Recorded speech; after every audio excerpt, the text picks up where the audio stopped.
Good morning, Brett Pargman, operations for the Swan Lake Fire. Today's update for September 16th, 2019. We did increase our acreage on the fire to 165,085 acres.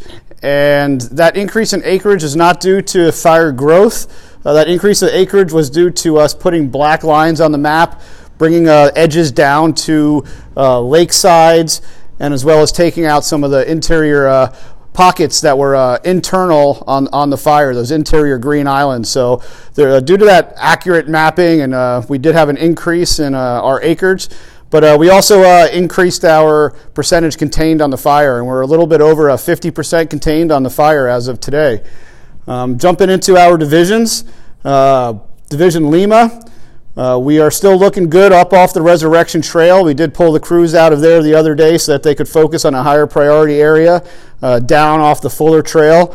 We have 2 crews working in there, a Region 10 crew, and the Midnight Suns. They're working just west of the trail, finding hot spots, cutting those hot spots open, cutting up the jackpots, and making the fuels in there more receptive to the rain.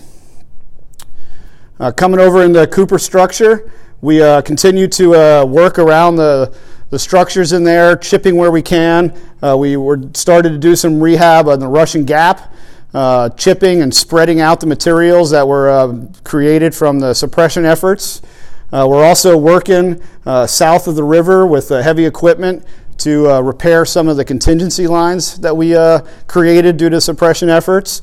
Coming up in Division Kilo, we have the line from the Kenai River coming up into Surprise Creek, and we are currently not staffing that right now due to the weather and the steepness of the slopes, but we do have a boat over here with a division supervisor that's continuing to monitor the fire activity in Surprise Creek as well as coming down towards DeRochen Cabin.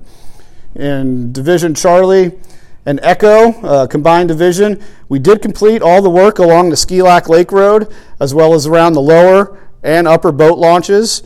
So things are looking really good in that area.